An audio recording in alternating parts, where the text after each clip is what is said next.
Okay, it's time to start, and I don't like to yell, so you have to be quiet. What I'm making is, I sent them a picture, they called it a troll, I call them gnomes, but they're just uh, little dolls that you can make on any size cylinder and any size hat. I started making hats because I make boo-boo socks. So a lot of us, we hang our hem. What's a boo-boo sock? A sock that I put a boo-boo in. A mistake. Oh. So I'm knitting, I hang my hem and I start my foot and I get to the heel and I screw it up. Oh, okay. I don't take it out. That becomes a hat. Okay. And those hats you can use for many things. You can use them to make something like this, or if you sell your stuff, they're American Girl doll hats, but I don't tear them out. I'm too lazy to do that. So and because of that, the hats are different sizes. So you can make it short, tall. This little guy has a long one on him because I was just practicing. I have a tube. So what we're going to do, how we do the gnomes, I almost wasn't going to bring my machine because I made an assumption that everybody knew how to hang a hem, but I'm going to show you how to hang a hem. You have your scrap yarn on, and then you switch to your project yarn, and depending on which size I'm making is how many rows I put before I hang the hem. I have a 36 compound on here.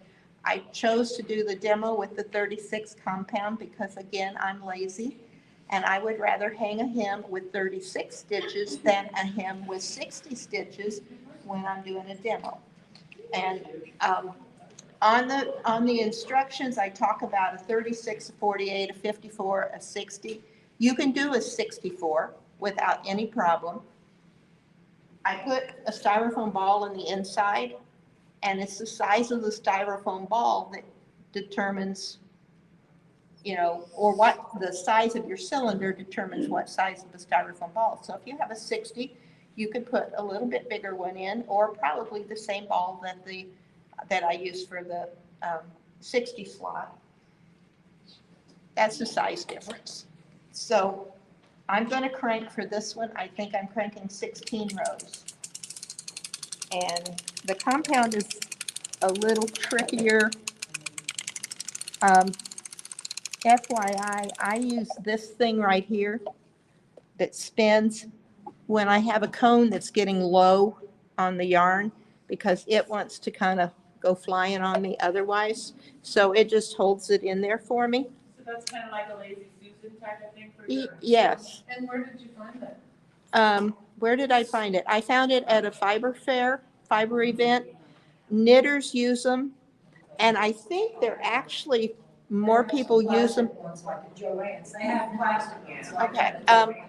I think more people use them when they're using the cakes, but I use it for this. So and I just did not knit. See, when you're doing a demo, you got to make sure you screw up. So I just did, and I'm not going to fix it. And part of the reason this is messing up right now is I have a heel down here, and I don't have an extra weight to hold where that heel was, so it's not getting pulled. Plus, this is just not knitting. Why are you not knitting? Okay. This compound cylinder is a little finicky if the tension is too tight or not tight enough. But I'm showing you the principle. I'm not showing you how to fix mistakes. We'll be here all day. She doesn't fix them, she makes half of it. Yeah. So, go.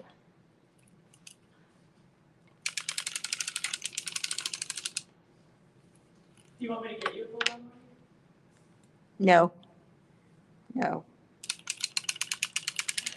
I have my regular weight down there. It just needs that little bit extra.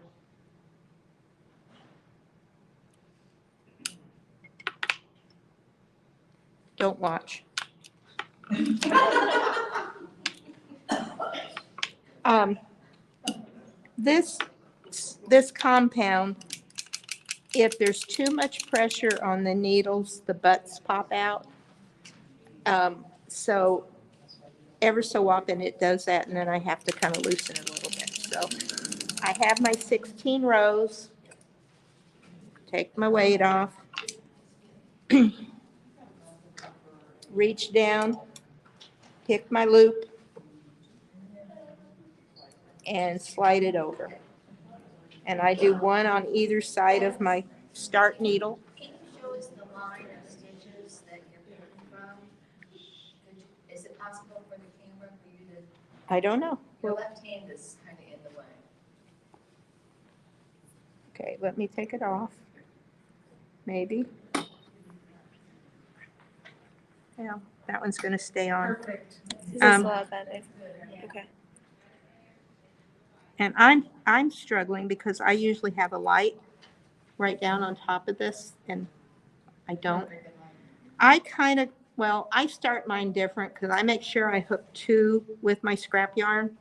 So then I come down to where my tail is, and I slide down and find the one that looks the closest. And that's the one that I'll put one on either side. I may be off a stitch, but I don't care. I'm not a type A personality when it comes to these. And then I just pick up the stitches as I go. And I can't see a dang thing here, so I don't know if I'm picking up the right ones, but it won't matter. It's not going to matter for what we're doing. Probably plug. No, don't worry about it. Don't worry about it. This is a teaching you the principle, not teaching you the perfection. And this piece here that I just flipped to the inside, it's going to stay to the inside and nobody will ever know it because it's inside that hem. It's not going to affect anything. You go around, hang this silly hem.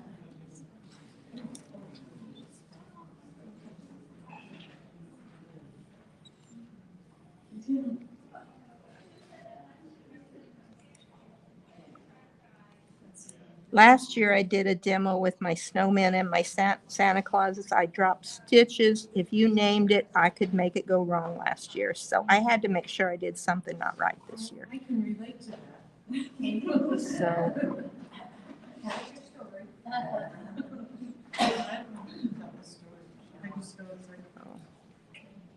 and you come around until your needles are kind of not all the way up.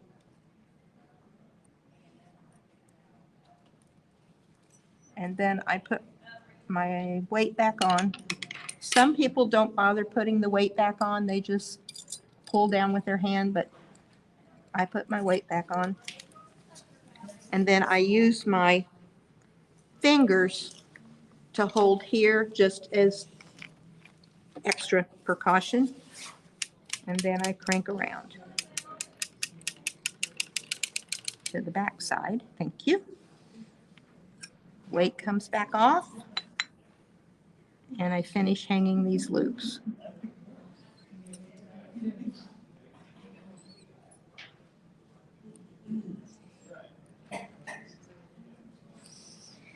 And another thing I do with these little hats, I don't like to, and if you've been sitting around me, you've heard this.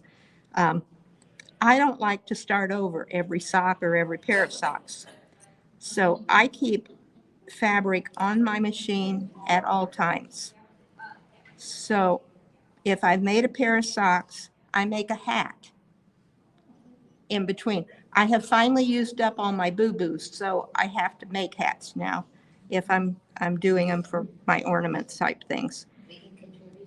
So I put a hat in between my pairs of socks. so then I can take my pair of socks off, but I still have fabric enough for the cylinder to hold. I don't know if I got the right loop there. Okay.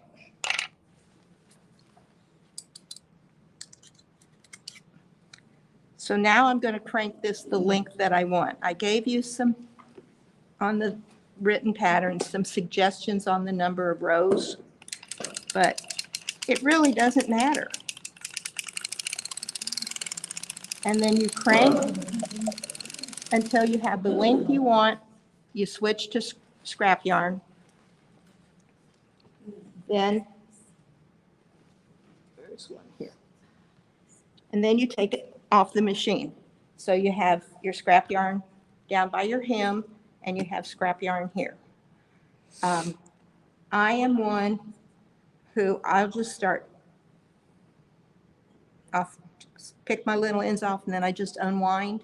I don't go in and pick the little stitches like some do. So this one, oh, I need a different one than that. So this is a little one. This is the one I was going to do. This is another little one. So now I'm going to gather those loops on the inside. So I'm going to nip that, thread my needle. Maybe thread my needle.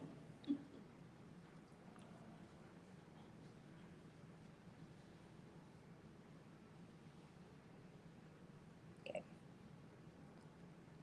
And then I go through and I just pick up my loops. And then I'm going to draw it together and gather it.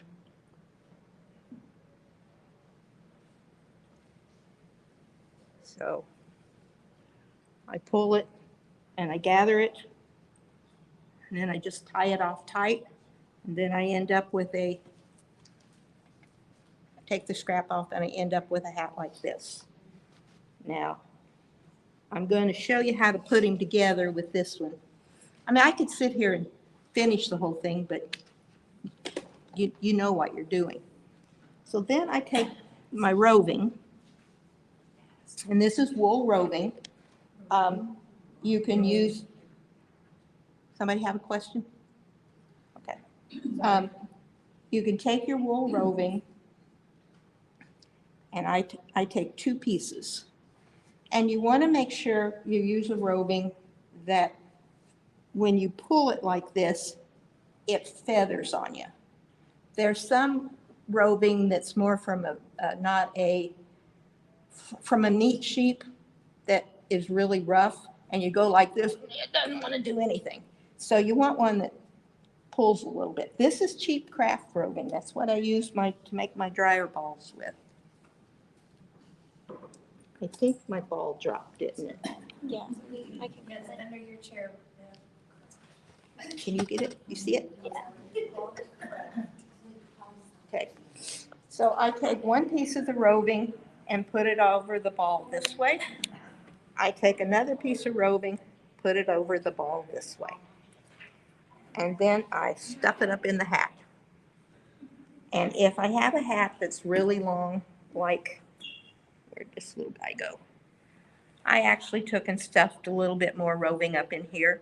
You don't have to, because I could have left it floppy and it could have flopped over like this one could.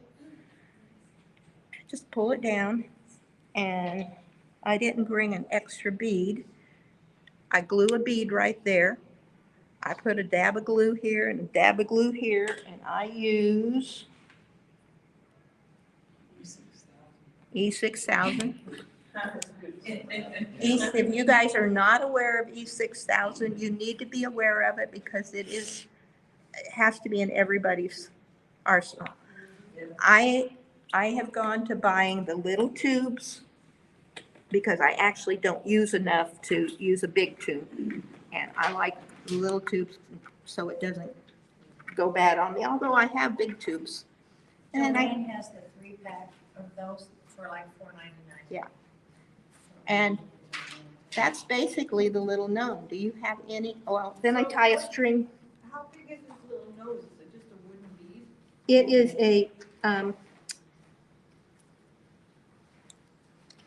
a wood plug button. It's not a bead, Okay. okay?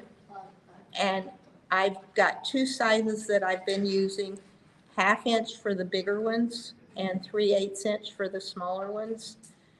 You could probably even go slightly smaller than the 3/8.